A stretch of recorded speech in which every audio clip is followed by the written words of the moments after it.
नमस्कार मंडळी, तेजस्वी सोळंके चॅनलमध्ये तुमचं खूप खूप मनापासून स्वागत. तर हा मेनू पाहिलात का?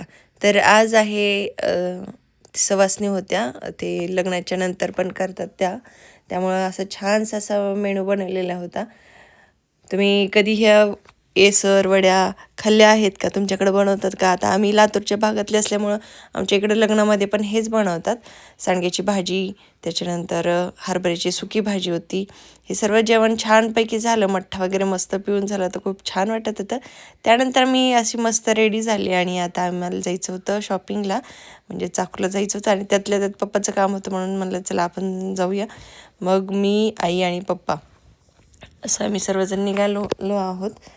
तर एवढं ऊन पडलं होतं ना की बस वाटतच नाही आहे की पावसाळ्याचे दिवसच आहेत. त्यामुळं प्रखर ऊन होतं, जणू काय उन्हाळाच आहे असं वाटत आहे. आणि खरंच का एवढं का हे होत असेल, पाऊस पडत नसेल, पिकं तर एवढी ही होऊन गेलीत की बस खूपच त्यांना पावसाची सध्या गरज आहे.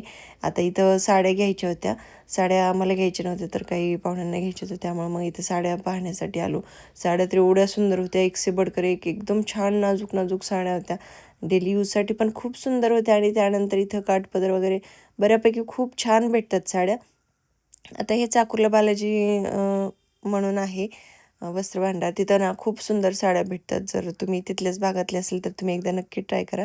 खूप सुंदर म्हणजे काय, खरंच एकदम रिजनेबल आणि एक क्वालिटी पण खूप छान असते. त्यामुळं मग तिथून ज्या काही साड्या घ्यायच्या होत्या त्या साड्या आम्ही खरेदी केल्या.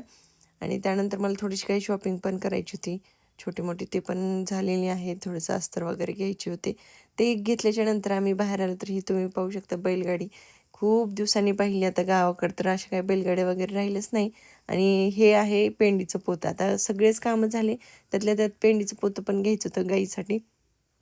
त्यामुळं मग सगळे एकदाच गोष्टी करून घेतलेल्या बऱ्या, कारण की सतत सतत येणं होत नाही. त्यामुळं मग काही शॉपिंग पण झाली आणि त्यानंतर हे जे काही कामं होते पप्पाचे ते पण आवरून घेतले. तर बऱ्यापैकी दिवसही मावळा होता. हे आता तुम्ही हे बेटावर बघू शकता, उंच डोंगर आहे ते, हाकानी बेट आहे. तिथं छान अशी लाईट वगैरे लावलेली होती. तिथं जत्रा पण भरते, छान आहे एकदम उंचावर. त्यानंतर आम्ही घरी निघालो असतो तर बऱ्यापैकी अंधारही पडला होता. आणि आता तुम्हाला मी आमचं शेत दाखवते. अंधारामध्येही ना एवढं छान हे उगवलेलं आहे की एकदम लाईन लाईन दिसत आहेत. एवढं काही स्पष्ट नाही पण ब्लर.